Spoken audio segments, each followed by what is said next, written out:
Hey guys, welcome to a new episode of the Daryl Jace Show or Daryl Jace Project. I haven't finished naming it. It's only been like 25 episodes. I'll think of one eventually. Today we have a guest that I'm pretty excited to have on.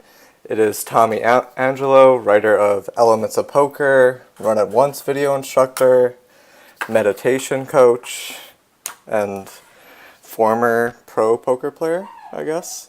I guess you don't really play that much anymore. But anyways, I still play all some. right, cool.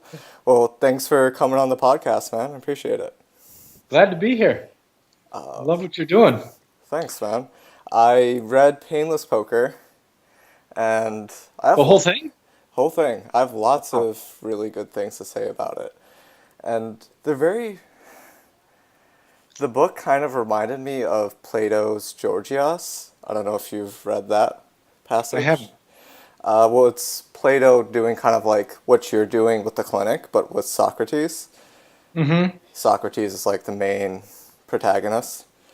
I actually am familiar with that work now that you mentioned. I haven't read the whole thing, but yeah, I know what you're talking about. Yeah, it is so beautiful, and I haven't read anything that was like that in a while. And man, I just really loved it. Just from a coaching perspective, the way you kind of did all the conversations and all that. I mean, it was just so beautifully written. I loved it. Thank you. It That was a 7-year effort. Was it really? Yeah. Ta Was it? Well, tell me how that went about. Like a brief summary. What was it? Like you just did you just like Um, were working on it for 7 years straight to get it done, or breaks in yeah, between? pretty much. I mean, I did do a couple other projects uh, in between there. There was a few times I took a few months off, but I was pretty much working on it, I'd say 8 months a year, solid. So let me just brief the listeners real quickly about what the book is about a little bit. It's called Painless Poker. Most of it takes place in a fictional setting called the Painless Poker Clinic, where I am conducting a 2-day seminar on how to play poker painlessly. And it's fictional, but it's me. It's the real me talking like me, in the way I actually teach. The 7 people that are at the clinic were all beamed in magically at their moment of greatest pain. So each of them is an archetypal poker player, and they have a story to tell about what they were doing when they beamed to the clinic. And so then the reader gets to know these characters and hopefully recognize aspects of themselves in the characters. And then that was what I used basically as the teaching tool, because instead of me just saying, okay, I don't play online poker, but I coached online poker players, and here's what I think you online poker players should do. That doesn't have quite as much weight or interest as me having arguments and debates with an actual online poker player, which is what happens in the book. And yeah, the book took many shapes and forms the first couple years, but then once I settled into this idea of having these fictional characters, that was about 5 years ago, and that's when I took up the craft of writing fiction, which I dabbled in, but I'd never really gone about it like a student. And so I had this big project, and it was really fun, exciting. Now I just want to write more fiction, but that's kind of an overview of the book. Right. So I didn't know. I don't know if this. I guess this is kind of a credit to you, but I didn't know that those were fictional characters until you mentioned it later in the book. Oh, wow. Yeah, I was like, what the fuck? It was like Well, I didn't know whether to feel like embarrassed or just like impressed. I guess I was a bit of both. let's go with impressed. Well, I gotta say that, I wrote the book for a lot of different reasons, but ultimately, once I became a quote unquote fiction writer, learning this craft, the ultimate compliment I can get is somebody saying, wow, the characters seem so real. And so if they seem so real to you that you didn't even realize they were fiction, that's pretty good. Yeah, I was a little bit confused. Beam me in. I just thought that was slang or something. Like Oh, I see. Yeah. yeah. But I'm just like, No, oh, that was okay. actual magic. That was real, legitimate magic. Right. And I don't know. It was one of those books that came at the right time for me. So I've been meditating for about 5 years, and I've been struggling with actually doing it. And doing this book, reading this book, just kind of made me inspired and excited to kind of start meditating again. And since I've been reading it, I've been practicing practicing almost every day, and going deeper into my practice and all that. So it's been really Excellent. helpful. That's wonderful. I tried to write it so that if somebody had no experience with meditation, they could be kind of eased into it. But I really did feel like the people who are where you are, where you're already very warm to it and have even done some, are the ones who could potentially benefit the most from it. So that's awesome. Yeah, it was cool. So I actually think I feel like secretly it's also a book on Stoicism. Yeah, I haven't heard it put that way, but yeah, it is. Yeah, a lot of the things you're talking about are the same things I would read in Seneca, but just applied to practical poker situations. So I thought that aspect was really cool. Uh-huh. Yeah, it's interesting how many of these areas of say self-improvement or whatever, self-reflection, there's so many intersection points between them. Between say, modern American Buddhism, ancient Asian Buddhism, and all sorts of other ways. It's it's largely there's a thing in the book about how great it feels when the dog next door stops barking. It's like anyway, it there are so many intersection points because the solution ends up being the same. The problem of what can I do about this noise in my head, and what is the solution? So often leads down the same paths. Right. So you haven't studied any Stoicism or anything like that? It wasn't intentionally meant to be Stoic? No, not a bit. I just Wow. know of it. I just know of it. Just casual reading. I mean, I'm kind of a collector of information, but I've never done any of that type of work or studied under it or anything like that. Okay, cool. So you say in the book you've been meditating for 30 years or something and haven't missed a No, day? 14. 14 years and haven't missed a day? So that's still Have true? not missed have not missed a day. Wow. That's impressive. And And now what I do now is more like I do a half-hour sitting meditation in the morning with yoga, mild stretchy stuff before and after that, and then my wife and I do a half hour of yoga together when she gets up, and then in the afternoon I do a session, and then I go for a walk, which is kind of meditative. So, on my normal days at home, it's probably about 2 hours a day if you add it all up. And then what happens there, and was kind of by design, is the idea is that it isn't necessarily even starting and stopping. It's kind of like an all day thing.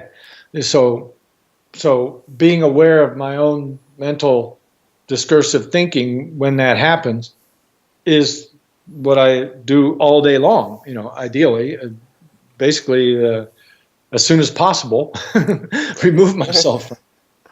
right. So I think this might be a good time to talk about the blog you mentioned that I wrote about how to get the benefits of meditation without meditating. And Mhm. can you go over what your criticism or critique of that was? Well, without going into the details, we could just talk about the title itself, Right. the concept of is that even possible, let's Right. say. Okay. Okay. And I think one way of framing this is like we got to start with why meditate, Hmm. So, and before we even get going, I got to tell you that I'm working on a new book called Dailiness. That's the title, and then the subtitle is Overcoming the Obstacles to a Consistent Meditation Practice, which is exactly what you said you struggle with. Right. And the reason I wanted to mention it right now is because I'm actually going to be using you as a research subject during the course of this interview. So if I ask you some questions, that's why. Yeah. Okay. Yeah. So, Okay. but let me ask you. Let's say somebody comes up to you and they say, "Hey, I'm interested in meditating. Why should I do it?" What's your answer? So this is a problem I've run into, and a lot of people I know who are kind of interested in teaching the same thing as I am, is that how do you get people into meditation who know nothing about it? And every time me and my friends have tried, it's always kind of been a failure. And that's why I was really impressed with your book, because it really does that, does a really good job of that. Well, So my answer would be, yeah. I would say that it's a lot of things, but if someone was first asking me, I would say it's the art of learning how to slow down your mind and focus more on what you're doing. Okay. Now, there's no answer you could give to that is going to be incorrect, really, Right. because you understand. And there's But no answer if that's what going to be you're correct either. right, but if what you're trying to do is convince someone to take an interest in meditation, saying things like that, slowing down your mind to somebody who has no idea what that even means or why it would be desirable, Right. it doesn't do any good. No. And and the shortest group of words I've heard that describe it in a way that I think can appeal to everyone is just to say the reason to meditate is to reduce unhappiness. And Right. you're not even specifying their unhappiness, because if someone reduces their own unhappiness, it will reduce other people's unhappiness. And then the example I like to give that kind of like intended to open people's eyes kind of quickly in a way they hadn't thought of is to use the example of impatience. Okay, so everyone suffers from impatience at some point, or people like you and I in our culture, right? We're busy, we got shit to do, this has taken too long. Playing poker, right? I've had, 30 non-starting hands in a row. I'm getting impatient. Okay, normally we don't think of impatience as pain or as a form of suffering or as a problem to cure or fix, right? But it is, and it's a form of unhappiness, and it's something that can be completely eliminated. So if you go up to somebody and you say, hey, one reason to meditate is so that you could get rid of impatience, so that you wouldn't feel impatient anymore. And they'll be like, what? Right. You see what I mean? So present it in words that relate directly to issues that everybody has. And say, for example, let me just ask you, do you have what you would call a good relationship with your parents? Not really. I only have one parent, but no. Okay. Yeah. Well, I was going to ask that first, but well, so let's say you or someone else has routine issues with their family, so that whenever this comes up, it might be about doing the dishes, or what are we going to do with grandma, or whatever. Every time one of these topics comes up, the same patterns show up, the same arguments show up, whatever it is. That can be undone, completely undone, to where I'll give you an example from my life is that, okay, I'm part of this huge Italian family with all these subfamilies, and because of the whole political world, some of my family members are at odds in ways that it just breaks my heart, right? These are people that have, and now because they're on opposite sides of this random argument, that it's eroding the core love of their relationship and respect. That's right. This is terrible, right? That's the type of huge problems that can be undone with a meditation practice. And a lot of people don't realize that the target can be as high as not being afraid of death, which is, we see that in the movies and, Buddhists and all that. But I can put myself out as a data point that it works. Right. So the best way, in your opinion, to sell someone on meditation is think about a specific problem they can have and tell them that meditation can help. And that's basically true, right? That's one among the ways. But the most important thing is don't try to sell to anybody that isn't interested at all. Just don't. Right. I've tried very unsuccessfully. Pardon me? I tried very unsuccessfully. Yeah, but it doesn't do anybody any good. You need an open door. That's what I say all the time. It's like if somebody comes to me, I'm there. But I will never go up to someone who hasn't invited me in some way and start talking to them about meditation. It just doesn't make any sense. It's not going to go anywhere. Maybe that's not true. I mean, that's been my experience 100%, but maybe it's just not particularly sold right. I mean, maybe if you got someone to, instead of talking, got someone to actually practice for a minute maybe they would see like, ah, this feels good or something. Right, but no, I agree. But before they're going to be willing to do that minute in earnest, they have to already have some Yeah. warmth. You see what I mean? Yeah. Yeah, anybody that comes up to me, like I've done this many times in casual conversations where I'm talking to somebody, and I spend a lot of my time with non-poker players now, and somebody says something like, well, what's meditation? What is it? And I said, well, I can show you right now. And then, show them, and we'll take a minute or two and eventually get them to have one conscious exhale. And I'm like, there you go. What is their typical reaction after that? They said they had to ask. The other thing I tell people all the time is it takes tens to hundreds of exposures over years before somebody even gets warm to it. Like for me, I mean, meditation concepts are scattered throughout our culture. Star Wars, for example, So I was already like 20 years old when that came out. That had a big influence on me, Yoda and all that, but it didn't get me any. I was still 20 years away from actually meditating. Right. You see what I mean? Right. So the exposures are there, and especially now, it's all different. Now it's the whole culture toward awareness. Toward meditation has changed. People are, in general, they don't immediately turn their nose up at it as bullshit. Right. Right. So we could actually segue to the part of your new book, Dailiness, because I actually have a lot of problems with meditation practice. So I guess I'll start with one, and you tell me what you think. So one of my problems is I feel like I need a new method. Like sometimes I feel like I just get bored of following my breath, just loses interest. When I've been doing it for 5 years, and sometimes it's really interesting, or sometimes, medding gets really interesting, but eventually it's like it gets kind of habituated to the point where you just, it's not enough to pay attention. If you're not interested, you're not going to have that level of focus. So I think that's been a main problem for me.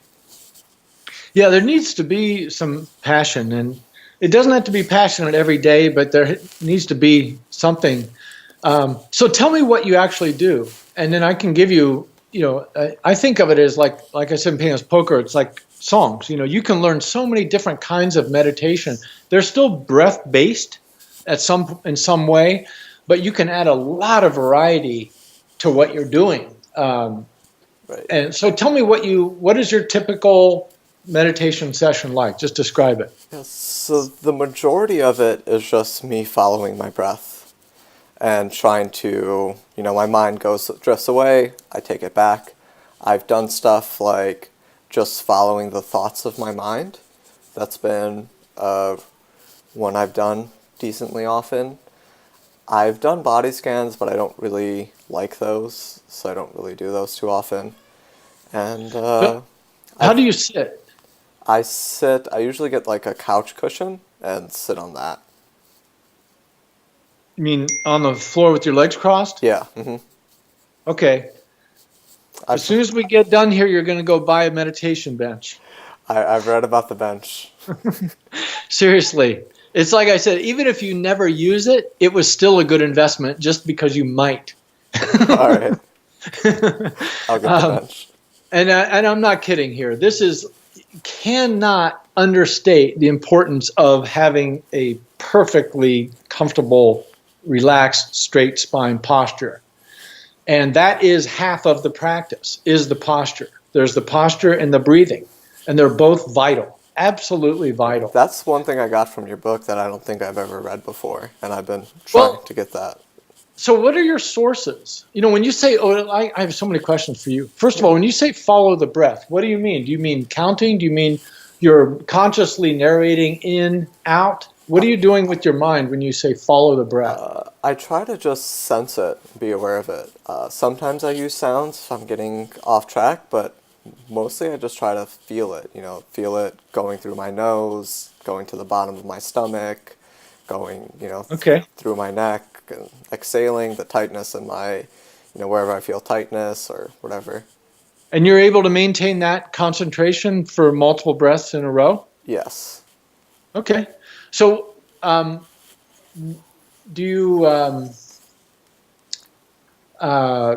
try to do it at the same time every day, or is it just random? And do you use a timer? So, since I've read your book, I've been waking up my day doing yoga and meditating first thing of the day, trying to do 20 minutes of yoga. I have a clock right behind me, and then 30 minutes of meditation. So, I've done that 3 days in a row. Oh, nice. Yeah. So you're just looking at the clock now and then to see Yeah. your time. Yeah. Yeah. Okay. Well, that works. Usually I guess right so far. I'm like 4 out of 5, 4 out of 6 or something. Or whatever. 2 out of 3. What do you mean? Well, usually I just feel like when it's been 30 minutes, I look and it's like been exactly 30 minutes or something. Oh, wow. Yeah. Okay, so you've definitely developed some skills.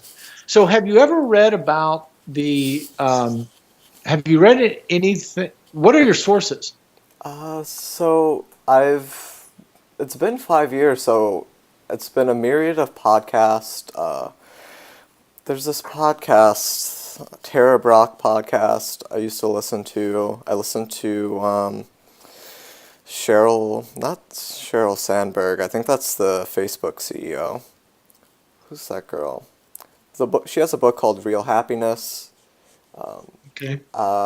There's some forums. I listen to Wherever You Go, There You Are. It has been something that I've spent a lot of time on in the past 5 years, but been kind of struggling with the past year or so. I feel like... But you haven't been, am I assuming that you haven't been taking in new input the last year either? Right. Okay, so I've read the Real Happiness book this year and then your book, which have both kind of boosted my interest and ability to do it. I think the big time benefits. This is where I need you and others like you as research subjects. Is people. My exposure came through Buddhism directly. Okay, so my teachers are Asian monks and Americans who learned from them directly. Okay, and wrote books. I mean, by Americans, I mean European Americans, our culture. So I wonder sometimes what the teachers you are learning from teach in terms of like using this stuff directly to alleviate suffering of all kinds. Going for the highest ideal of not worrying about anything. Not worrying because I had one of my best friends in Tampa, and I thought his house was going to get flooded out. Right. There's so many things to worry about all the time. I have found obviously there's many ways to use meditation to benefit ourselves. But when it comes to the specific teachings of reducing the suffering in magnanimous, huge ways, I got all my information from the Buddhists. That doesn't mean that information isn't available elsewhere, but based on what you've just told me, it sounds like you've never been exposed to the concepts. Well, you have now because they're in Bingo's poker, but the basic Buddhist tenets that are taught in what's called the Four Noble Truths. And so what I would recommend to you is you go buy a book called The Heart of Buddha's Teaching by Thich Nhat Hanh, the Vietnamese monk, and read about the Four Noble Truths, or just go online and read about them. The first one is that suffering exists. The second one is the cause of suffering. The third one is that suffering can be ended. And the fourth one is how to do it, which is called the Eightfold Path, which is the instruction sheet of how to do these things. And those teachings, I have read them hundreds of times, and even after 14 years, I still go read the same books, the same passages over and over, and it just re-inspires me every time. And I think that constant input, especially from vetted sources that deliver what you need and want, are a vital part of a healthy, sustained practice. So that's one thing you can Yeah. You can tweak your game with that. Yeah, that's an approach I take to kind of everything. If There you go. I wanna work out, I'll just read something on working out. If I wanna study coaching, if I wanna coach more, I'll just study some coaching and I'll like do some more coaching. Yeah, Or if I wanna play poker, I just gotta like study and that gets me pumped up. So the problem perfect. is finding good stuff. So this kind of Well, helps with that. right. I read the Thich Nhat Hanh book, and then the other Thich Nhat Hanh book that a lot of people get a lot from is called The Miracle of Mindfulness. Very small book, great book. And then look into different meditation practices based on Buddhism, but not because it's Buddhism, because it just happens to be good stuff. That's another thing. It's just a label, Right. but it's worth researching, even if you don't use it. Right? It's part of your research. And one of the practices, there are a couple different. They call them transmissions of Buddhism. There's like the northern transmission, the southern transmission. The one that ended up in Eastern China and Japan is the Zen-based culture, which is less based on compassion. Okay, and then you have the Tibetan version and the Southern Asia version, and both of these, compassion is the main thing, and that happens to be where I gravitated to, and the importance of that cannot be understated. So I'll give you an example of a breathing exercise. This is considered to be like the national meditation of Tibet. Okay, in Tibet it's called Tonglen, Tonglen. Look Okay. that up. In other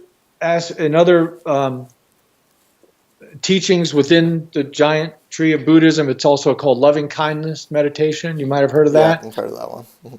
But the concept is that when you breathe in negativity, and you breathe out calmness.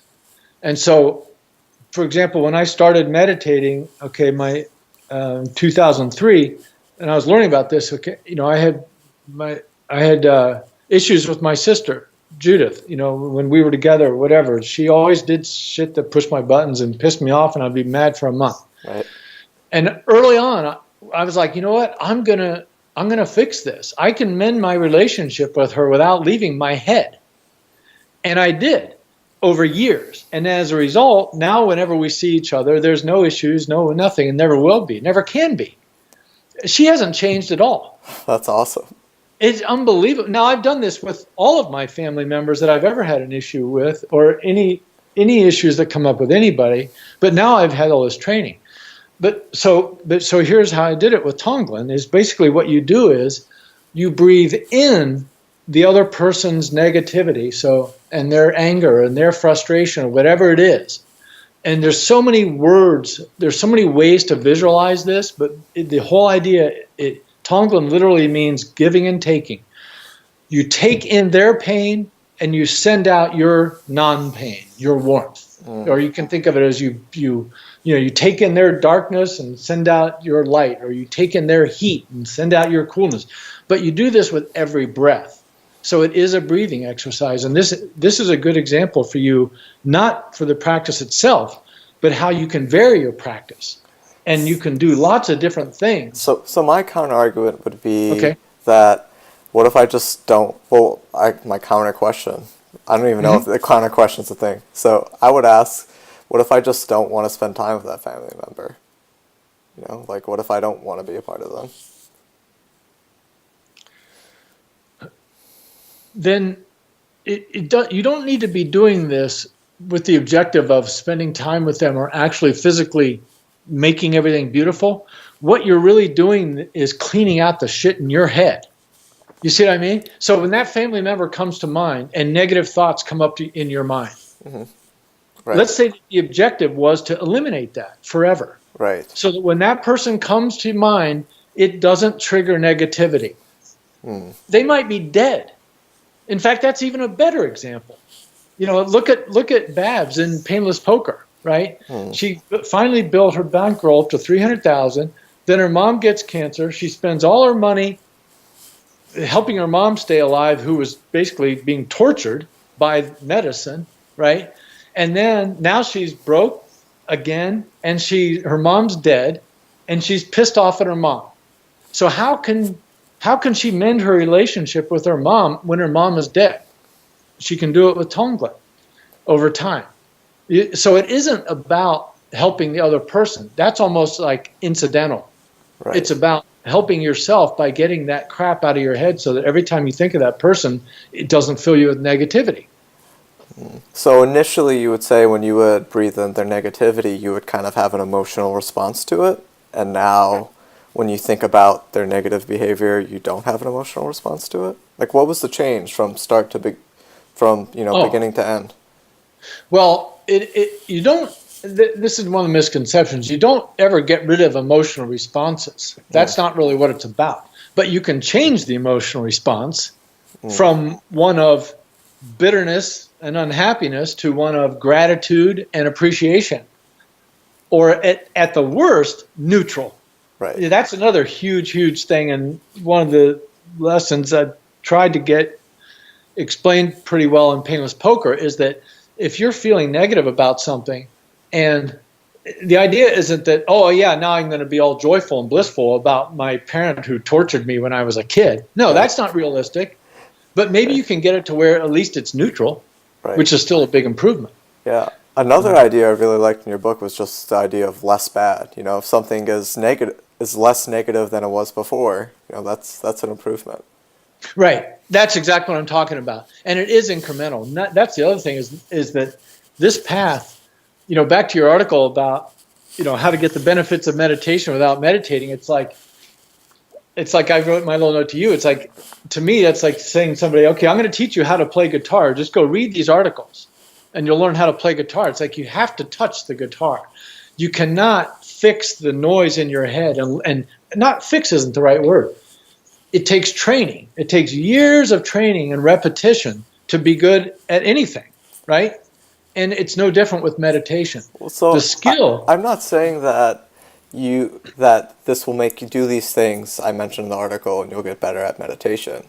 I'm saying if you practice focusing, you'll get better at focusing and relaxing and all that. If you practice following your thoughts, you'll get better at detaching from your thoughts. If you practice detaching from your thoughts, you'll get better at detaching from your thoughts. But you're implying that someone could learn to do that without ever stopping and sitting still. That's the part I object to. So, yeah, I don't know if that's true. But I mean... Well, that's why I want to do research with you.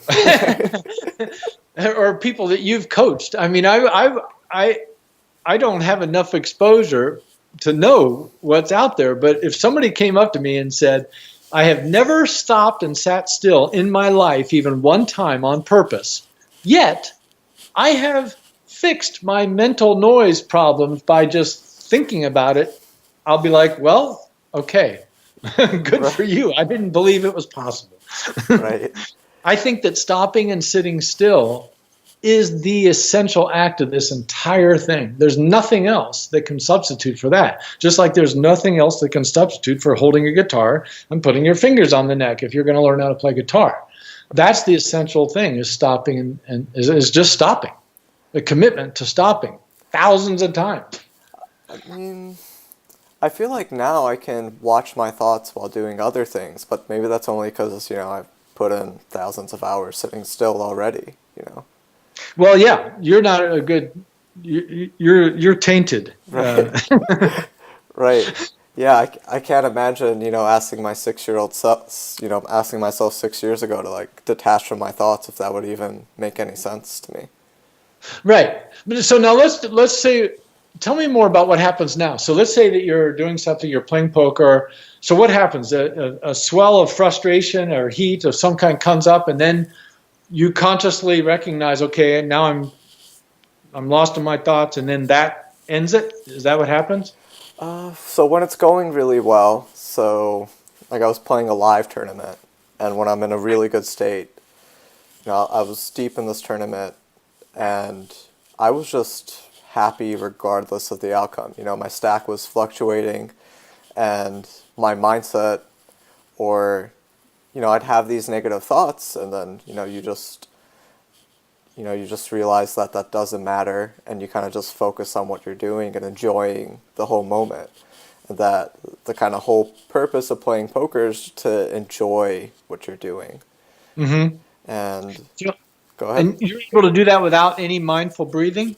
I was sitting with really good posture, and I was breathing for sure. Okay, see there. Yeah, you have to do the And breathing. Yeah. so, and that's what I coach guys on, like is that, yeah, you don't need, if somebody who's a poker player, and we spend a lot of time sitting, if they never do home meditation, but they commit to just doing nothing but the sitting up and breathing while they play poker as often as possible, then that someone could make great progress doing that alone. It's just so hard. Right. With a little bit of training at home each day, then it becomes way easier and way more likely to actually do it while you're playing. I mean, it looks awkward and feels a little awkward to sit on the edge of your chair and sit stock straight at a normal poker table. Right. That's why, training at home. But,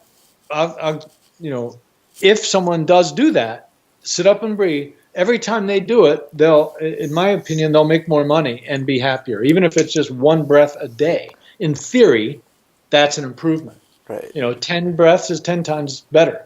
For the listeners, I don't think there's a better. I mean, I don't know for sure, but I would say you'd be hard pressed to find a game better suited for meditation than poker, especially live poker. It's awesome. I mean, it's not only, I don't know what you're going to say, but the thing that makes it so great is that in the course of our normal life, we only get tested a few times a day, maybe. Yeah. Where something comes at us that really upsets us or whatever, right? But at poker, it's like intense training. Because there's so many opportunities to feel frustrated, bored. In various different ways. When I'm in the right mindset, I kind of view sitting at a poker table as almost like a meditation retreat.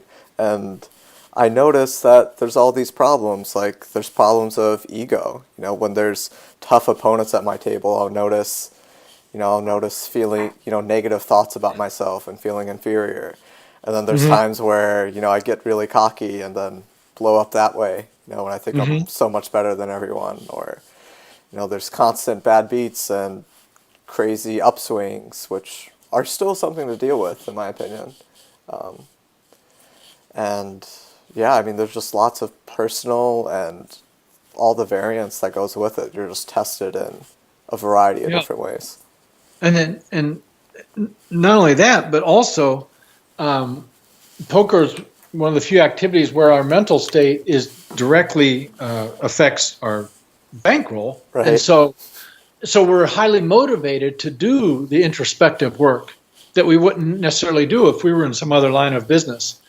And that's another thing. So not only are there all these opportunities to work on ego and all these various pains during the game, but we are highly incented to work on our mindset financially. So it's the combination is pretty phenomenal. About the potential for growth for poker players is amazing. Yeah. When I get into that state, my ROI just shoots up like crazy. Yeah, and you can feel it. Yeah. Yeah. Nothing affects me. My focus is spot on. My feel and intuition shoots up. Yeah. So how much physical preparation do you do to play poker to, maximize the chance that you're in the optimal mental state? I used to have a really good warm-up routine, and now my warm-up routine isn't so good. So now it's just like I try to just relax as much as possible, eat something good. I mostly fast throughout the day. I feel like that's better than eating like heavy meals. I eat just very lightly. And that is about it. But when I'm on my peak, I used to watch something really good on TV just for like 30 minutes. That actually doesn't affect, that actually has like a positive impact on my energy, but when it's like over 30 minutes, it's negative. I relax. I actually used to like wearing something nice. I take a longer shower. Normally I just take like a normal kind of cold shower really fast. I take a longer shower, eat good, spend time with the family, meditate before playing. I used to visualize how I wanted to make decisions that day, Oh, that's good. and that was really effective. But that was back when I was like more into poker and all that. Oh, so you're just not playing as much now, you mean? Yeah, I'm not playing as much, and it's just with me, I kind of just vary between, how much effort I'm putting into something. I'm consistent for like 5 to 6 months, and then I drop off for a month or two. I'm kind of Right. like in a drop off phase I right now. see. And then you come back stronger next time, probably. Yeah, I mean that's usually how it goes. It's not fun the 1 or 2 month period, and I like beat myself up sometimes with it, but Right. it always just comes back at some point. Just like with meditation, I'm like in those periods, but I feel like I'm gaining momentum, especially after reading your book. Another problem I have while meditating, or medding actually. Medding is a word you use that's basically when you're not meditating but just focusing on what you're doing. Yeah. Is Any kind of mindfulness, conscious mindfulness. right. Yeah, so I try to meditate, and I mean med, while I walk. Yeah. And the problem is there's just so much data that it's really hard to pick one thing to focus on or know what the quote unquote right thing to focus on is. So I kind Yeah. of just scatter between, oh, I'll focus on this, or oh, I'll focus on that. So how do you deal with that problem?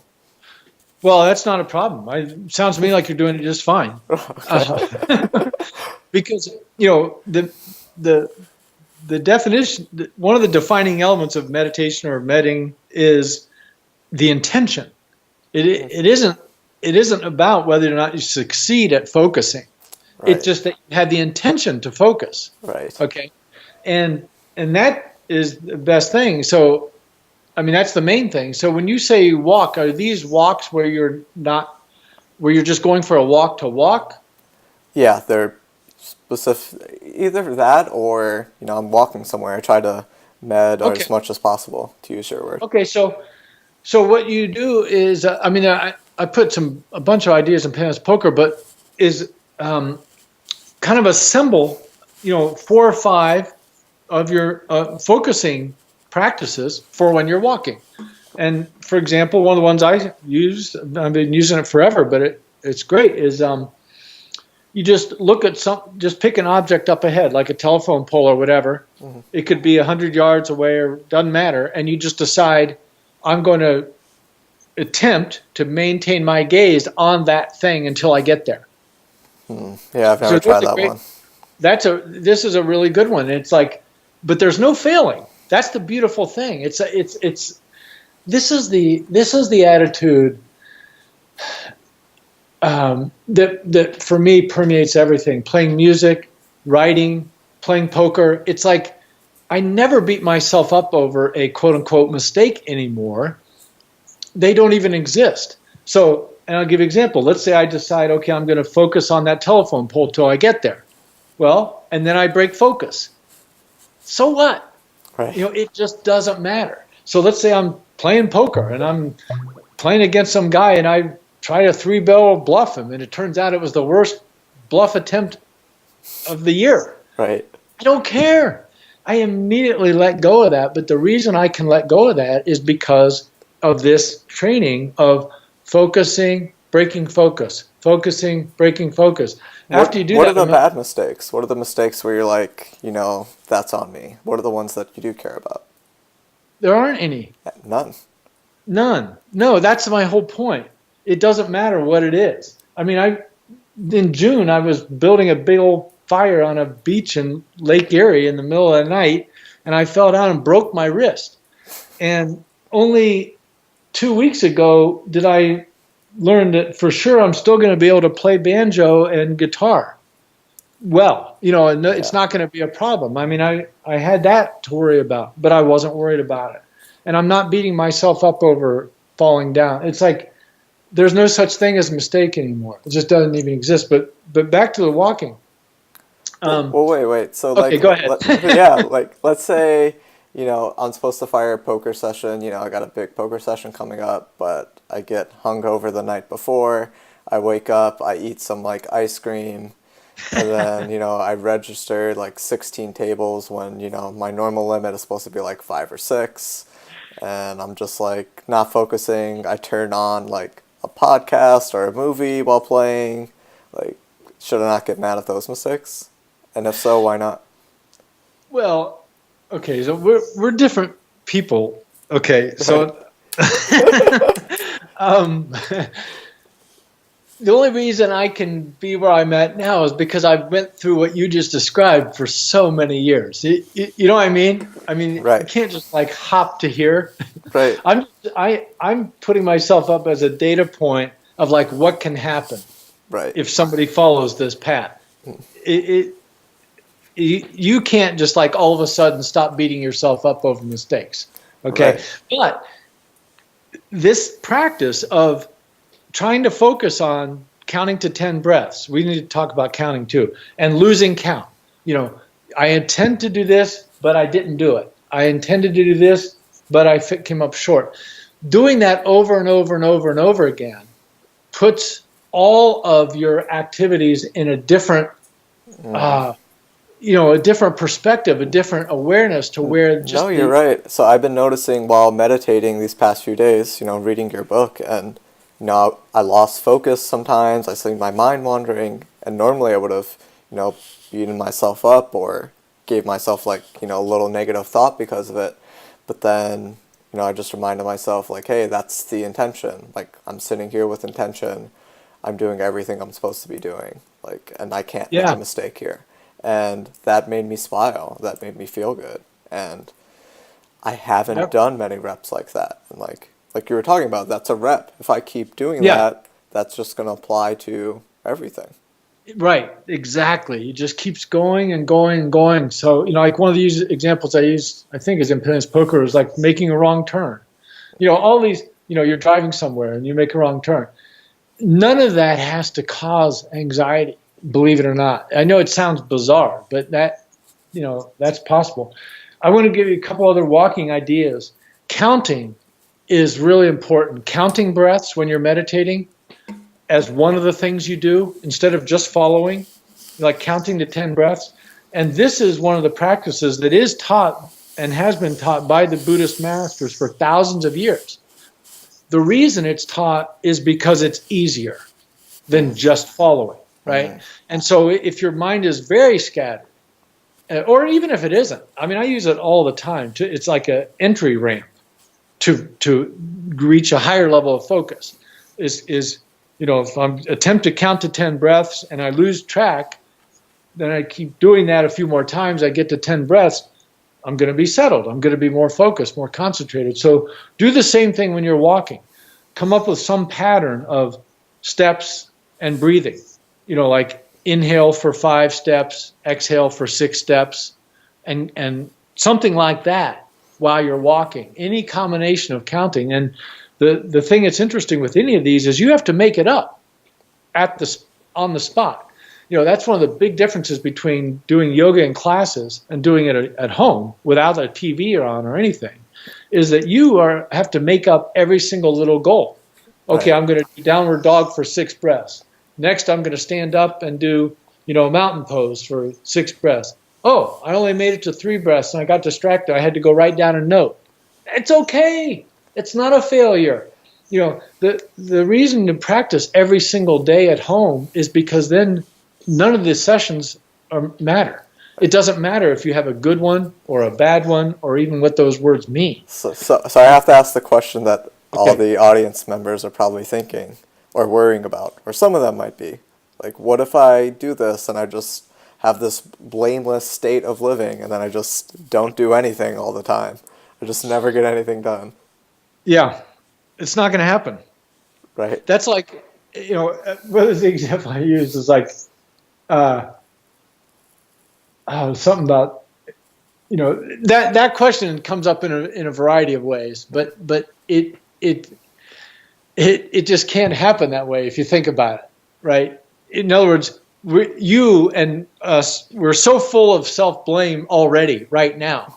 It would take years to get to where you're really not blaming yourself. Right. And if the only way you can get there is meditating for years, well, at that point, you're going to be a whole different person. You're not going to be somebody who is just a sloth. Right. Or else you wouldn't have been meditating every day. You see what I mean? Right. Those two paths are completely, they cannot intersect. Right. And I think another point is that you probably don't want to make decisions based on that. Like, that isn't really a good way to live. Like, I'm going to do these actions so I don't hate myself, Like, that shouldn't be the driver of your decisions anyways.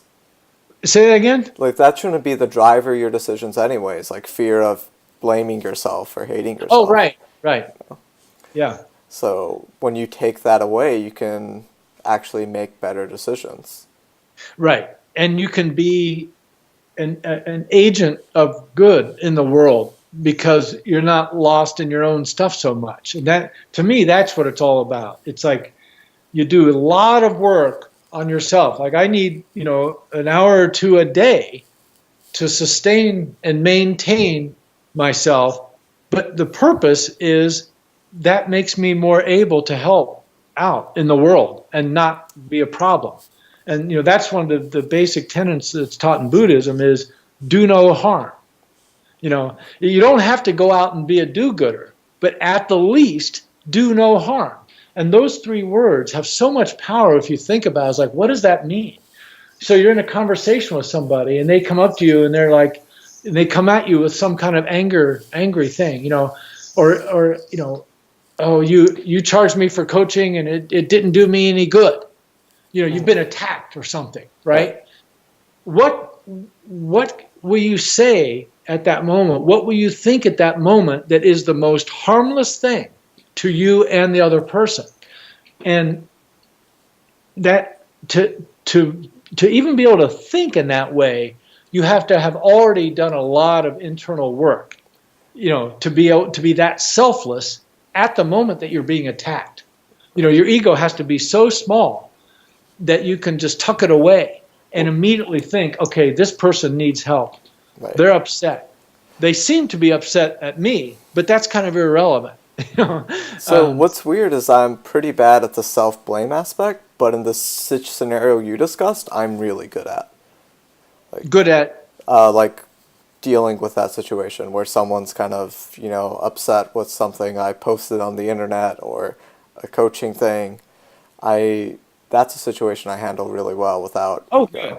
But I still have the self-blame thing, so I don't know if the two are that connected. I don't know. Well, it is all connected at some point. I mean, the phrase "the rising tide raises all boats." This is like the ultimate example of this. Mm-hmm.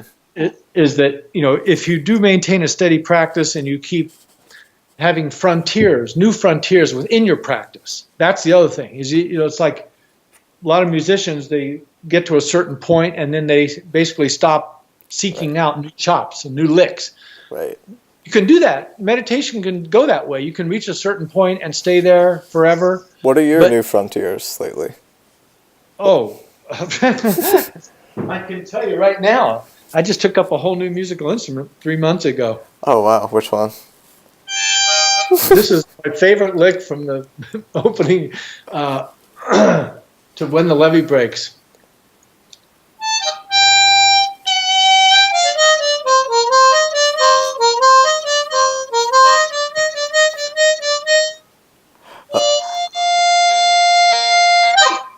That's awesome. So anyway, my frontier currently musically is banjo and harmonica. It's kind of funny. I took up the harmonica 1 month before I broke my wrist. And I was like, well, if I don't ever get to play any of my other instruments, at least I'll be able to play harmonica. And then I learned that I needed to actually bend my right wrist all the way back to grip it with both hands. Right. Oh, well. But when you asked about new frontiers, were you talking about with meditation? Yeah. But okay. The music thing was cool, too. My new what happens with me with meditation is I don't. What I do is I go back to old frontiers and keep bringing them back up to the top. And so, but then I'll add new practices now and then. But so right now there's a thing called the Bodhisattva vow, and it's based on this concept called bodhicitta. It's Boddhi, and it's a vow. Okay, when you read about Buddhism in books that were written long ago, you got to realize that those were written by monks, intended to be read by monks. Right. Okay, so it isn't like, it's only recently, in other words, in the last 60 years or so, that Buddhism has been moved to being like for the people kind of thing. It used to be just the monks, right? And the Bodhisattva vow, if you read about it, it sounds extreme, just kind of crazy extreme. But as with all of these things, they can be modified and tempered to be usable in our culture. But basically, it is saying that you are committing yourself to help others. That's basically the short version of it.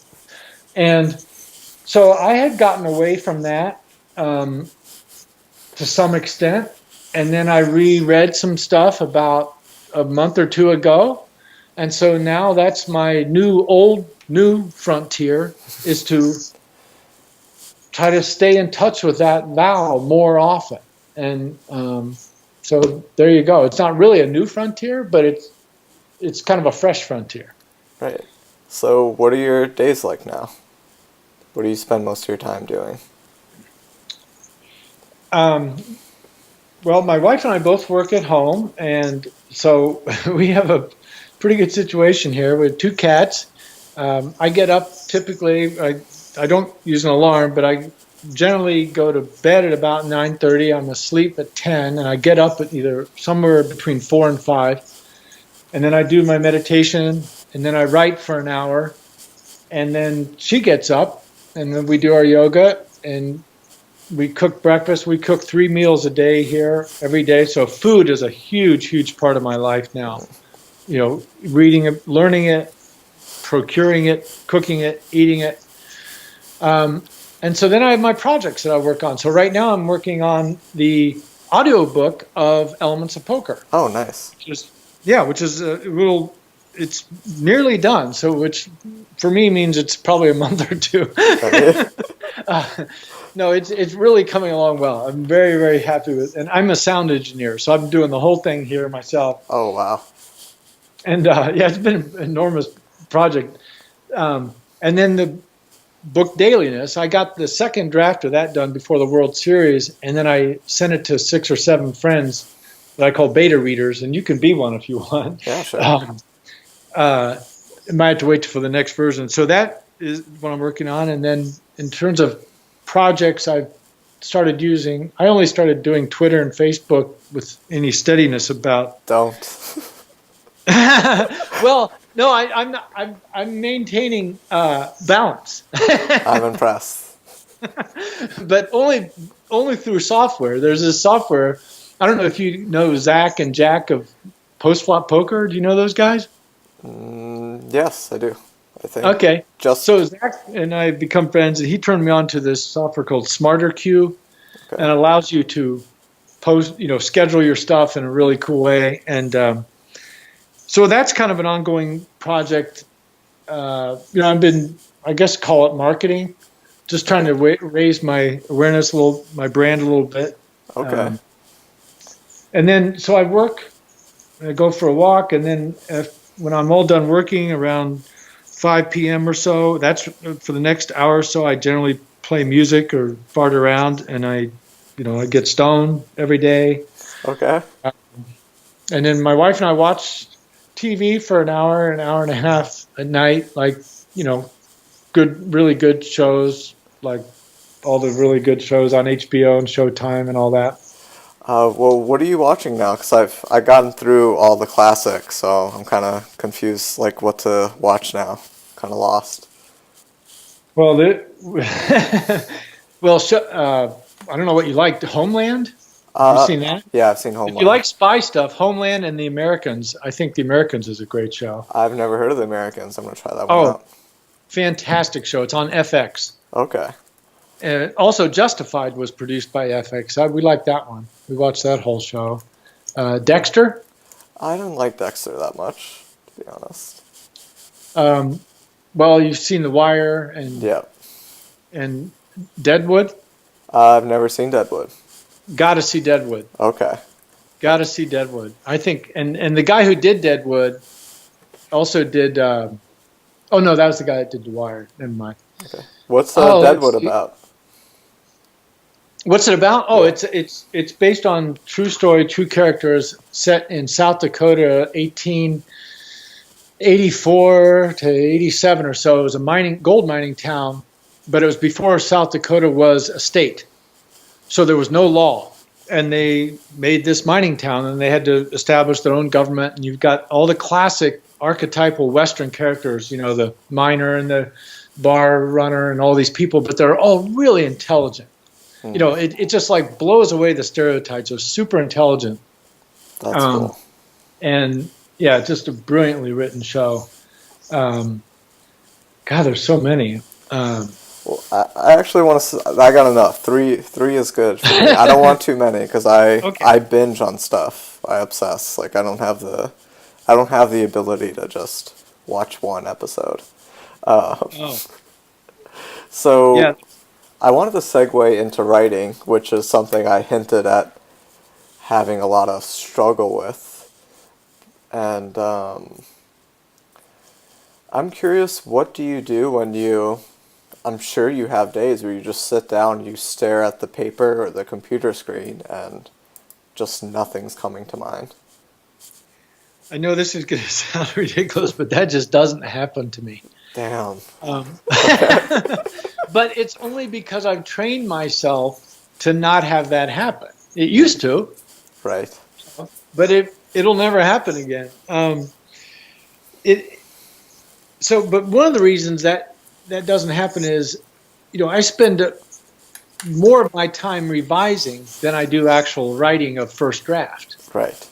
Okay, so I've always got something to work on that I'm interested in working on, and sometimes it can be working on first or second draft where it's very creative and very exciting, and other times, like I do some of my revising on hard copy, so I'll go somewhere else and sit and do some hard copy, whatever. There's always things for me to work on that are relatively easy to do. Okay. But it's because I've worked, I'm living the classic writer lifestyle now of, discipline. So I mean, my typical writing session or work session of any kind is only 30 to 40 minutes tops. Oh wow. So I take like 8 breaks a day. Okay. But so my work day, let's say, starts at 5 a.m. and ends at 5 p.m. That's 12 hours. But during those 12 hours, I might do 5 or 6 hours of actual work at my computer. Right. And so the constant breaks, taking lots of breaks, keeps me fresh. And I know what I'm going to do, and I come back and sit down. How do you structure? Are your breaks structured, or are you just messing No, around? What are you doing? no structure. I mean, so I might take a break and put some laundry in, Okay. and then the next break, fold the laundry. Right. Or you see what I mean? Right. So it's like Yeah. interwoven with other tasks and other things. And I also take a nap almost every day. Usually after lunch. I call it a digestive nap.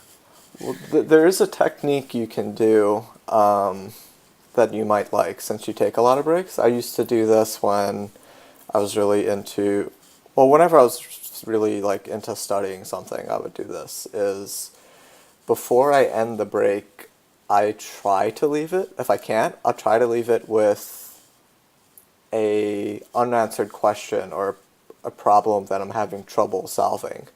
Mm-hmm. So I'll take the break and take my mind completely off it for, whatever that 20, 30, I don't know how long your breaks are. And then I come back to it, Yep. and it just turns out I just, crank through the problem. Absolutely. That process, my editor and I call it mauling, and many writers and creative people have talked about that. It's vital to the whole creative process is to intentionally put the thing in your head, then walk away from it, and Hmm. then come back.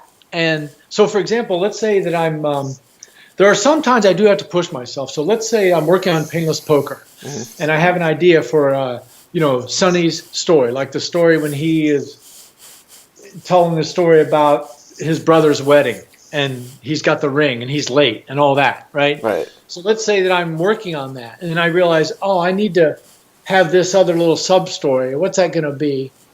And so it's a problem. Okay, Hmm. I run into a plot problem I need to solve. What I'll do is I'll just like spit out a paragraph. I'll like, brr, brr, brr, and then go take my walk. Now, I don't plan on thinking about it on my walk. I don't plan on not thinking about it on my walk. But Mm. I just know that when I come back and address the writing again, it moved forward. You know, Right. it moved forward magically. And so that mauling time is really important to the creative process. And I think all writers would agree with that. What are the books you would recommend most to improve your writing? Because that's I have I do have one particular book that has become my Bible. It's called Stein on Writing, Stein. I have it, but I haven't finished it. It seemed very rigorous and good, though. Well, yeah, it's just good. Yeah. It's so good.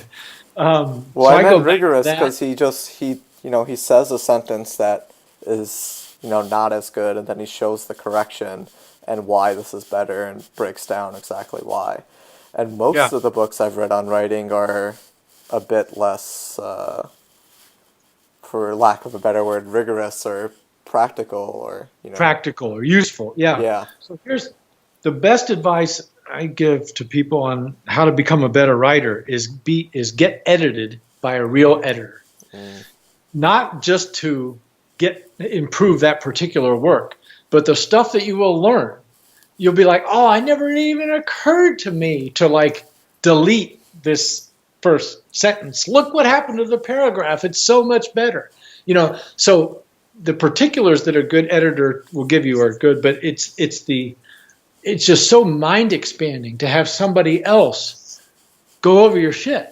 And so my recommendation to you and anyone listening is to contact my editor because she is just phenomenal and send her a, a test edit.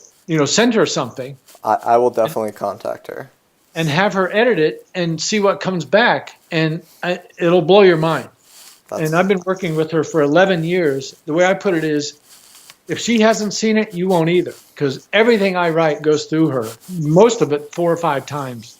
I mean, she edited Painless. She edited Elements of Poker 10 times over the well. course of a year.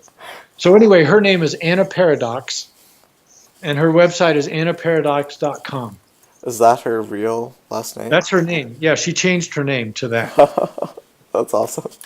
She hired me to coach her at poker in 2005. She was playing online. And I sent her my notebook of all my notes and crap. And she wrote back and said, hey, there's a few typos in here. Do you want me to fix them? And I'm like, yeah. So she sent it back with like 50 corrections. And I said, this is great. I have an article I'm about to submit to a magazine. Will you take a look at it? And she's like, yeah, my rate is such and such, and I'm a real editor. I'm like, great. And she edited an article then, and that was it. And, like I said, we're like married when it comes to writing. I mean, she's integral to my process. She's edited about 6 or 7 other books, Ed Miller, Matt Flynn, poker books. Right. Um, So, That's so what is your writing now? What are you doing? so I've basically stopped intentionally. So the last 4 months, well, not the last month or two, but from April to about I guess start of August, I really focused on poker and put everything else to the side. Hmm. And then I binked like a live tournament, so I'm like, I don't really want to focus on poker that much anymore. And And that whole time I put writing to the side, and I'm still consciously putting writing to the side Okay. because I feel like I'm not very good at it compared Uh-huh. to the other things I do. Like, compared to poker and coaching and podcasting, I feel like I'm just miles ahead compared to my Yeah. writing ability. So it's like, why spend time on doing something you're not that good at? But at the same time, it can be enjoyable and it's pretty fun. So maybe I should start to do it kind of like as a As a hobby. hobby. Yeah. Yeah. So the writing you did, was it primarily the blogs? Yes. So yeah, I spent like a year really focusing on writing, which mostly meant being upset about not writing or staring at a blank page or Right. Right. staring at a paragraph trying to fix it and rack my brain on it. Yeah. But I didn't feel like it was that productive. I got a few blogs out there. When I reread them, I kind of cringe. They're not very good, so I'm like, I can't make this my job. Yeah. You know? You know what you ought to do that'd be really cheap and easy is take one of your existing blogs and send it to Anna. Then you don't need to write anything new Yeah. and see if she could ignite some excitement. Yeah. Because that's what it is. It's like, to me, it's exciting. It's puzzle solving. It's like the ultimate puzzle solving. If you've managed to spit out a couple pages, and then you're like, okay, how can I turn this into something better? You know, Yeah. uh, I love the process sometimes. It was really fun.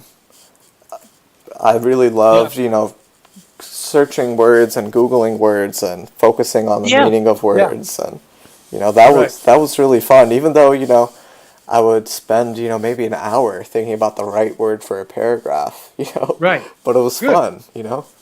yep.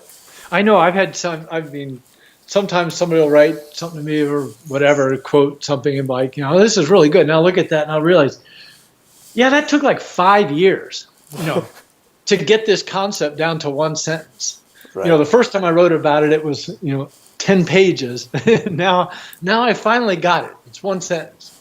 right. But yeah, it's a nonstop process of tweaking, and this goes back to the whole idea of there's no such thing as a mistake.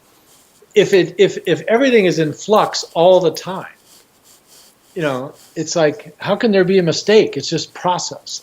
Right. That makes sense. So, another thing you bring up the book. So, a thing I noticed is that I spent a lot of time studying education, how to teach and coach and all that, and I thought the whole breakdown was just really intelligent. It seemed like you knew quite a bit about coaching, more than I expected you to. And I'm curious about what has been your process with coaching. How have you learned the skill, or what has that process been like? Well, I used to think, okay, I just started coaching kind of seat of pants and all that, which is true, but actually I was sort of bred to be a teacher in general from my youth. Both my dad was a professor and my mom taught grade school, and I have three older siblings, and we're just all, there's a lot of teaching history in my family. So I think I picked up some things inadvertently over the years like that. And I did teach some music years ago. But then when it came to the poker coaching, I started out just charging hourly, like 50 an hour. I just Mm, had a couple local clients. And then I realized I needed to spend more time with guys. And so I put together a 1-day program, and then it grew to 2 days. And I really don't have much, like, I didn't research coaching like you have. hmm So I guess it kind of trial and error. I think that one of the skills I had was, so I started meditating August 2013, started coaching 6 months later. But early on, one of the things that I was drawn to with the whole meditation concept was listening, becoming a better listener, because I knew I sucked at that. Right. And there were plenty of times over the years, years ago, I'd come home from a party, whatever, and I'd be like, God, why did it, I'm such a hog, or I knew that I was a bad listener and I hogged every conversation. Right. I knew that. but I didn't know what to do about it. It was a long time ago, right? And so I was fascinated just by the whole idea of becoming a better listener by way of meditation. And then the coaching started, and that's when I was able to like practice that skill of but now I could actually do it because I had learned how to calm my mind a little bit, right? Right. And I think that that's probably um, when I've had success with a client, that's probably why, is because right from the beginning, I coached a lot of strategy the first 5 years. I mean, a ton. But even there, it wasn't about, okay, here's how I play and you should too. Right. I would start from, okay, send me 10 hands. Tell me how you play. What were you thinking? What were you feeling? And so, um, basing everything on them primarily, I think, is probably what made me a decent coach. Right. Yeah, so that's kind of what I noticed in the book. What I thought was done really well is making the, fake students actually think. The type of questions you were asking, the things you were saying that purposely provoke thought, purposely kind of provoked argument. I thought Yeah. that was really good. And a lot of mistakes I see coaches make is like you're talking about just talking strategy and just say, they think coaching is just I'm good at something and I tell you how to do it and that's all there is to it. And if I could do that articulately, then I'm doing a good job. Yeah. Yeah. No, no, you're right. I do like to put questions out there that challenge, you know, their current mind, their current thought that needs to be shattered or whatever, because they kind of have to do it themselves. Yeah. Uh, have to realize it themselves. Yes. Um, So a big realization I had with coaching is that it is a lot like poker. So if you ask someone, how do you coach? That's similar to saying like, I have ace king and the board's 8-5 deuce. Do you bet or check? yeah, that's a good analogy. Right? It's just not enough info. And what's great about the game of coach, what's also similar, I mean, is that the more reads you have on your student, the better decisions you can make. The same way with poker. Oh yeah, that's like my program now. It's basically 4 days, and the whole first day is me asking questions and taking notes. You Oh know, wow, I mean, not that's the whole awesome. first day, Yeah. but a lot of it. It's like you said, I need to know a lot. Another thing about coaching is I'm always coaching that person as they exist that day. So let's say I got a client, we do a bunch of work, and then, a year later, he calls me up and he's like, "Hey, I want to have a Skype call." Well, I need to get updated on like, where are you at right Yeah. now? What are you feeling right now? If a guy calls me because he's super depressed because he just bubbled on, in the World Series, then I need to coach him on that, Right. right? It always depends on what is going on right now with that person. Are there any other mistakes you feel like you made at the start of your coaching process that you don't make now? Um, well, I didn't, and I still don't. I don't really ask for feedback. I know that that's supposed to be part of a model, It's hard. but I don't do that. Right. um, Well, so the problem is I face is that one, you're not sure if you're getting honest feedback, because most of the time, like, well, either one, people just want to be nice and don't want to hurt your feelings, or two, like I just build like the people I coach are most of them become like friends. So right. Oh, yeah. A lot of that too. Yes. yeah, so they don't really want to say, or maybe they're kind of biased in how much Right. they understand or what they're saying. So being what I found was helpful was very specific questions on.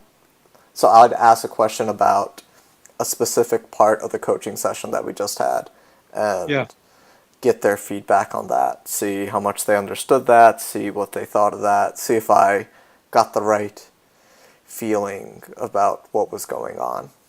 And that I find to be more helpful because it's just very specific and you're just targeting one specific spot. So Uh huh.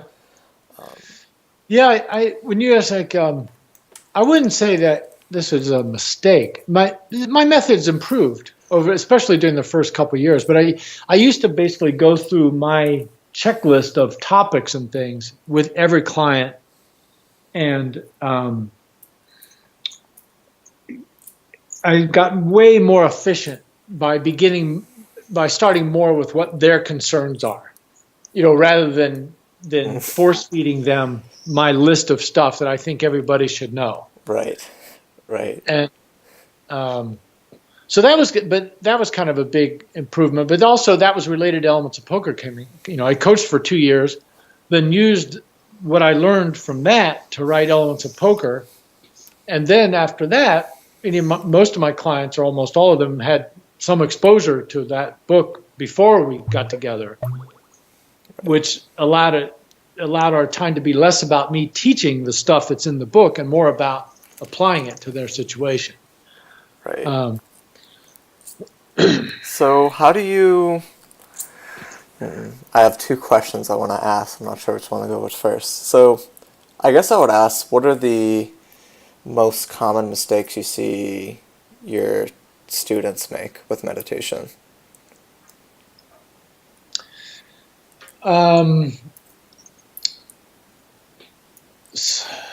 well, I'm kind of mentally going through what I know. So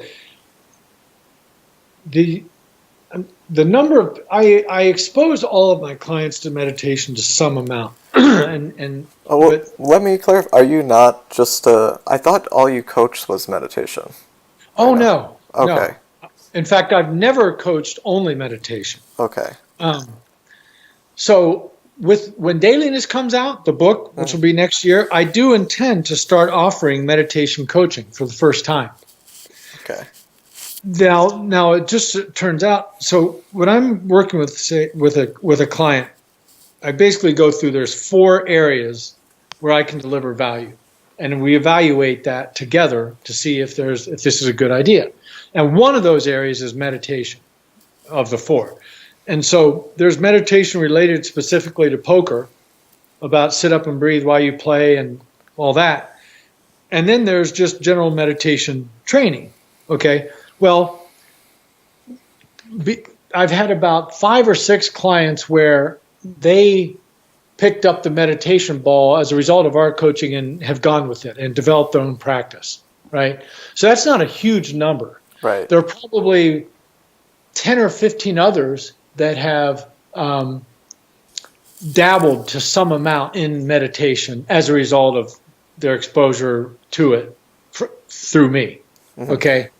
So this is not a huge number of people. Right. And I'm not necessarily in contact with them to get follow-up on like where their practice is. So when you ask, what are the mistakes that they make, I don't really have a huge amount of data to draw on there, but I can make some general conclusion, some general things is that people in general don't take the commitment. They don't realize the commitment that's required. It's no different. It's no less than learning a musical instrument. And that's what I think people don't realize. They think they can dabble a little bit and, maybe get a little bit of a buzz or whatever, like a drug or whatever. I'll get a little bit of benefit and this and that. And one of the points I tell people is like, is no. If you really want the benefit that you keep hearing about, it's going to take a commitment level that is sick. It's ridiculous. It has to be bigger than your job, bigger than your wife, bigger than everything. And if you really want to change yourself into a person who is compassionate all day, every day, if that's what you're after, or somebody who doesn't get angry or doesn't get bored or doesn't get impatient. If you're after the big money, that takes a big commitment. So I think a problem I had with my meditation practice is that I was really into it for 2 or 3 years, and I was able to have these feelings of, I don't know, transcendent experiences, for lack of a better word, or blissful experiences. And I think I got to a point where I came to expect that, and then I went through a phase where I just couldn't reach those states. When I first started my practice, going outside and just feeling the wind was just like a blissful experience. Watching the rain or doing a meditation practice was, huge smile on my face and, feeling great. And I went through a lull where I wasn't reaching those states, and I guess I lost interest because of that. Yeah. Maybe that's, was I viewing things from the wrong perspective initially, or, Well, go the ahead. buzz. Now, did you find that your whole life was improved as well when you were Yes. doing? Yeah. Okay. So the buzz at the beginning is pretty phenomenal because it's like, holy cow, it's just amazing. Hmm. So, like, I'm never going to go through that sort of life altering experience again, Right. right? But then it's a matter of maintenance, and the maintenance alone is actually enough to continue the improvement. Um, but back to your point, how to recapture that excitement, you just got to dive back in. But you still might never, you can get to where, yeah, it feels great to go outside and you're glad to be alive and you feel the air on your skin, and that's good. And you think about the people in your life and you're appreciating them. And you look at your body and you're appreciating it's working. I do that all day, every day. Right. But it's normal now. Right. It isn't like a big thrill Right. like it is at the beginning. But so you might never recapture that feeling you had during those first couple of years, because you can only go through that door one time. Right. But you can, through working at it again, get to where when you walk outside the first time each day, you're just greeted with this kind of a rush of joy just from the air. That's possible. Okay. Do you have any of the, so I read like some meditation, one meditation forum, and there's a lot of stuff about like crazy kind of transcendent experiences while meditating. Do you get any of that, or is it kind of just mostly No. normal at this point, or what? Yeah, I don't really get transcendent stuff. I just get very calm. Right. But none I of mean, none of like, the I read stuff and it's just like I felt like I was levitating or like in another planet or something like that. yeah, Crazy shit. yeah. I've had some experiences. It's been a while. I don't need to really need to describe them, but some people look at that as like the goal Right. and like that's an achievement. And I really don't think of it that way. When I come downstairs in the morning, I'm always looking forward to getting on my bench and sitting there and doing my thing. And even on a day when I'm feeling like relatively not that great or whatever, I still look forward to that time, but not because I get any particular buzz from it.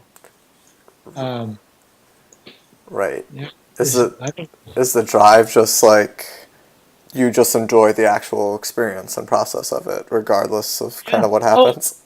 well, okay. Let me take that back. I don't always enjoy it. Okay. Okay. I don't always enjoy. Enjoying, that word itself implies some sort of endorphin activity. Right. You know what I mean? Hmm. And so that is something you become very aware of. It's like when I'm feeling a deep satisfaction, is it because my endorphins and are going crazy, or is it because I'm just at peace? Right. Without the endorphins, Right. right? But that happens, plenty. But through the day or whatever, I can be on a train or whatever and just come to that state of where I don't need anything to be different, than it is right now. That's one definition of being at peace. Is like I don't need to change anything. It's all fine. Right. But when you mention the word drive, okay, anybody who maintains a daily practice for years, there's going to be days when they don't feel like it. They don't want to do it. Right. So what's the drive to do it on those days? Well, my particular story, because I've been through various drug addictions and alcoholism and all kinds of other crap, it's like, all right, I know for a fact that if I meditate every day and keep my practice as an integral part of my life, that I'm not going to go down that hole where Right. I almost went, right? So I am highly motivated to keep my practice going because I don't even want there to be a 1/100000th of a chance that I'm going to slip down that slope again. That makes sense. So you mentioned you don't just do meditation coaching, so you coach poker?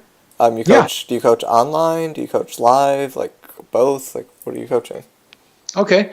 Um, if you go to my website, I'm saying this to anybody listening, TommyAngelo.com, right up at the top there, click on coaching, and there's a very long page there that has the whole detail of my coaching program, but I'll give you a quick rundown. The fee is $10,000. The program is 4 days long. We go to Vegas and we stay at Aria, and we work in the hotel room, in my room, from 11 a.m. to 5 p.m. every day, going through coaching stuff. And then every night we go downstairs and play together in the same game for 3 hours. It doesn't matter if it's a nosebleed play or whatever. The whole purpose of these poker sessions is mutual observation. It's not about the hands themselves that happen to take place that night. It's about table presence, about you observing me observing you. I take gazillions of notes. And there are 4 branches that we in the program: meditation, yoga stuff, betting strategy stuff, tilt, bankroll, all those other items. And I can't remember the fourth one. Anyway, Right. so the and here's the fourth, and live poker. Okay. Table live poker stuff. Okay, so the notes I take while we're playing at night about behavior and what's said or whatever, we go through those in the daytime along with all these other areas.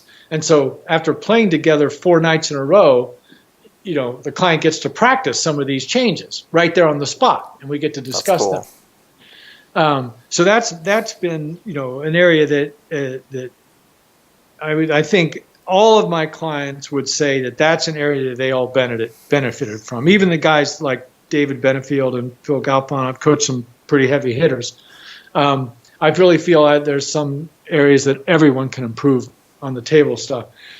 So yeah, I've coached a lot of players on tons of strategy. Before we meet, I have all my clients send me, even if they're a nosebleed player and we're not going to, great player, we're not going to be doing a lot of strategy coaching, I still have them send me 10 hands with detail of what they were thinking and feeling, in the hands, because I just need to know, where they're coming from.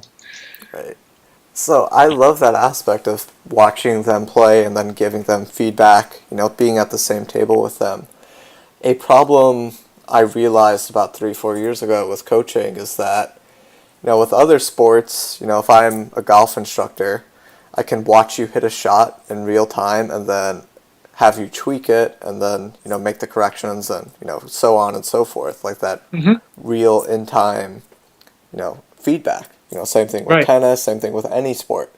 But with poker, it's like most of my sessions where we talk poker and then you play poker afterwards and I don't get to watch it. I get a hand history, which is kind of like a stale version of how you play. So I think that's a great way to really benefit the coaching, getting those reps, seeing them in person, what they're doing, making notes, and you guys have all the data right there. I mean, that's as good as it gets, in my opinion. Yeah. Well, that's why it evolved to that. It's like, just like you said, it's like I just felt this, because in the first couple of years, I did coach a number of online players too. We would just do Skype calls or phone calls. And it's like, well, the way I put it in my literature is that basically there's 2 types of people in the world: the people I've played poker with and everyone else. And if I'm coaching a guy and I've played poker with him across the table, I feel like I know him 10 times better than I ever could had we not played. Right. Well, I don't necessarily feel that way, so maybe I need to work on my live game, my live reads. You don't feel which way? like I don't feel like playing with someone at the poker table. I don't feel like it gives me that much insight into who they are as a person necessarily. So, I didn't mean who they are as a person. I meant in ideas that I will come up with that will help them. oh, okay. That's why I should have clarified that. Okay. Right. So my job is to come up with stuff that people think is a good idea that they might actually do. Right. And if I'm sitting across the table from a guy for 3 hours, I will come up with stuff. Right. I just know that.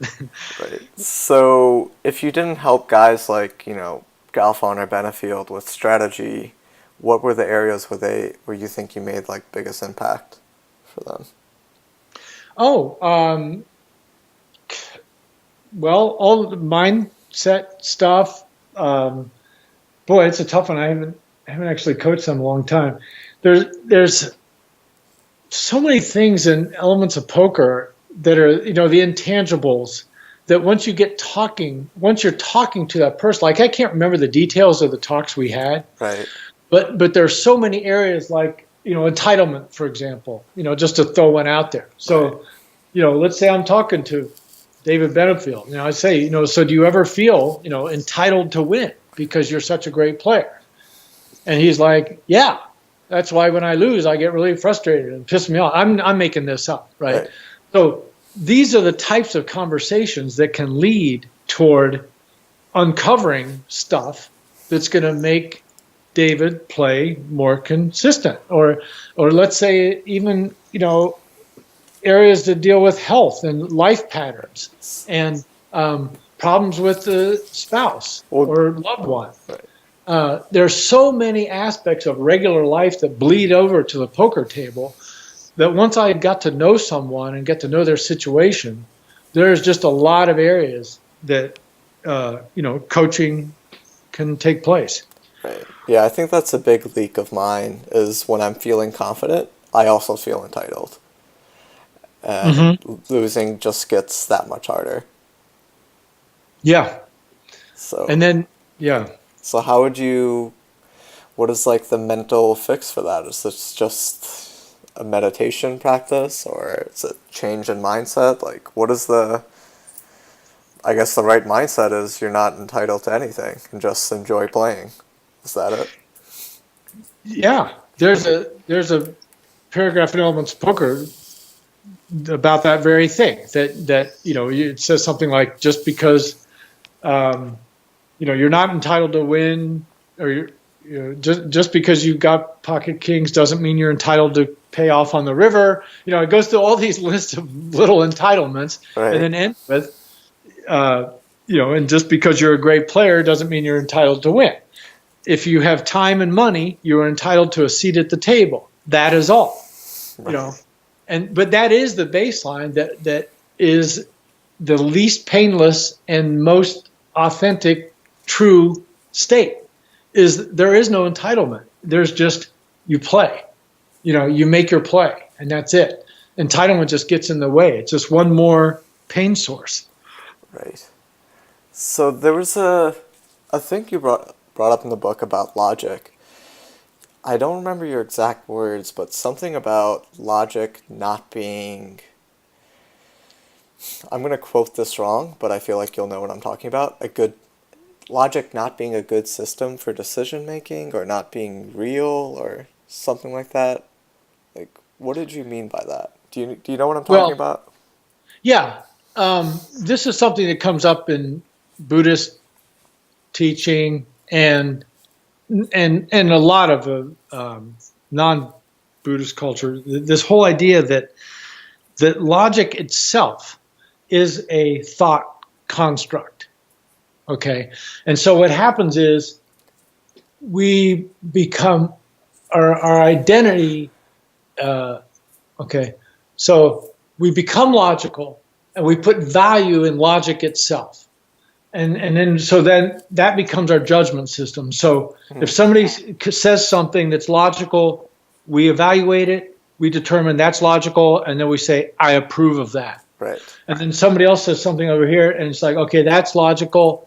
I put that in the disapprove box. That's illogical. Yeah. Okay. Yeah, and so then we spend our whole lives, and I'm not saying this in a negative way, this is just how we are, evaluating everything by this logical construct, okay? Well, it turns out, but then what happens is we end up believing that this model in our mind is reality, even though it's all just fabricated on this network of this thing called logic, which doesn't inherently exist. In other words, let's go backwards. Let's say a few million years before humans existed on Earth. Mm-hmm. Okay, was there such a thing as logic? Did it exist? No. So obviously, the world doesn't need logic. It isn't the end all. So what happens is when people come upon spiritual teachings and meditation teachings, and it doesn't fit into the logic box, they throw that out. And then what happens? But one of the reasons they throw it out is because one of the teachings is that logic is not where the answers lie to happiness. And that's the part that people who have based their entire identity on logic can't get past that. They simply can't get past that because there's no way to get past that. How can you go up to somebody and you're saying, okay, everything you do and everything you think is all based on logic, and I'm telling you, if you want to be happy, you cannot use logic to get there. And they're going to like, well, fuck you. What are you talking about? This is the most illogical. This is even more illogical than what you said yesterday. And so this hurdle of of realizing that logic is just mental activity. So I get logic is just mental activity, but so is math, right? But both logic and math, I don't even know if logic really explains the world. I mean, math certainly is very useful in explaining the world, and I assume logic is as well, so... But that phrase, explaining the world, see, it's a model. It's explaining the world in a model, in a construct that's completely made up by thoughts. It isn't the world itself. It's a representation of the world, right? Mm-hmm. That's the whole thing. It's like, it's so hard to explain, and like so many things with meditation, it can't be explained logically. That's the whole point. It cannot be explained logically. So maybe we could just go to like practicality. Can you give me a practical situation where logic gets in the way?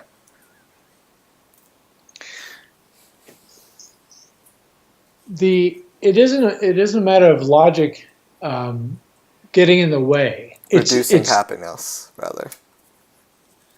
Oh, well, being logical very often increases unhappiness in huge amounts. For example, my wife does illogical shit all the time. Mm-hmm. And it either causes me unhappiness or not, each time. Mm-hmm. Okay? Right. Now, let's say that she does something illogical, and I have to decide, okay, do I want to try to expose her illogic to her? And if I'm going to do that, am I doing that to reduce harm? Or is it going to increase harm? So butting up against, a logical person butting up against illogical stuff is a constant source of pain and anxiety all the time. Now, what happens is, okay, somebody says something illogical. I'm like, all right, that was just one human mind generating one thought, and it wasn't even illogical. I'm judging it as illogical. Right? If they had said it to somebody who believes the same thing they do, it would not have been illogical. So the statement itself is not inherently logical or illogical. It only becomes logical or illogical when somebody says it is. And that's the whole thing. It's just this never-ending sea of thought and judgment that's there all the time in every mind and as we connect. And so the act of sitting still and following your breath, and multiple breaths, and sitting with the posture, and then saying things to yourself like, breathing in, I'm aware of my mental formations. Breathing out, I smile to my mental formations. And you do this over and over and over, and you're witnessing it. And then eventually things can calm down to a point where logic is gone. It isn't that it doesn't apply. It's just that whole thought process ceases to exist temporarily within that mind. And that is the point of, non-self, of, everything falls away. The Right. logic doesn't have to be there. So I think you are using logic, but I just think you have better outcomes. Are going for better outcomes. So for example, in the situation with your wife. So so a lot of my problem with a lot of people's logics is that they're going for the wrong outcome. So like how your logic system is based is how your logic work is based on like the outcome you want. So for example, I was driving with my buddy, we're trying to get a parking at the Rio, right? Mm-hmm. And he's like, "Oh, nice, I got a close parking." And logically, that is a good result if that's your outcome to get as close as possible. But Right. That's what you want. right, Yeah. but if your outcome was I want the most time walking or out in the Right. sun, then you made a terribly illogical decision. You know? Right. And in the situation with your wife is if the outcome is to do the least amount of harm or do no harm, then you Mm-hmm. made the best logical choice. And all logic is flawed or incorrect unless you have a solid outcomes, and the outcomes change based on every situation. And I kind of just feel like most people, including myself, aren't thinking about the outcomes we want or aren't really sure what the best outcome is. So we take these logical steps to achieve the wrong ends, and that is like the failure of logic. Okay. What do you think? No, I followed that. Okay, yeah. So yeah, I don't think it's no logic. I just think like people try to achieve the wrong things. Like if the goal of logic, like if you were to correct your wife, it would be like the goal would be let's try to make my wife more logical and understand logic better, you know? And if that was your outcome, you probably, that would be the right response, to correct her. But based on But, other response, based on wanting to do no harm, you made the best logical choice. yeah, I see what you're saying. That yeah, we use logic. We kind of two different things here, because we definitely use logic to get to what we want or what we need. Hmm. Um, but it won't. But logic alone is not enough to get someone to eliminate their frustrations and boredoms and anxieties. Right. Just that and it seems the logical thing might be for us to take a break, because I can feel my logical brain cleaning up. Right. Yeah.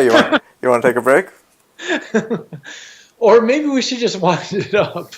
Yeah. Sure. We can do that too. Let's do that. Yeah. Sure. Well, thanks for coming on the podcast. Where can people find you? TommyAngelo.com. Be on the look. On Twitter as the Tommy Angelo, and my Facebook page is Tommy Angelo Operations, and I'm trying to put useful stuff up there every day. I made a discount code at my site for $5 that will never expire. The discount code is DARYL, Daryl. All right. Thanks. And let's see. I think that's. Yeah. I'm looking at my little checklist here. Elements of Poker, Painless Yeah. Poker. Elements of Poker, Painless Poker, and then I wrote another book in between there called A Rubber Band Story, which is a collection of my short works. It's mostly funny stuff. Okay. Well, if you guys are interested in my stuff, at Daryl Jace on Twitter, jacepokercoaching.com if you want to read subpar blogs and all that. And my YouTube channel, YouTube/fuck screen names or Daryl Jace or something. all my podcasts and stuff are on there. I still haven't updated the website. Thanks for listening, guys. Peace. And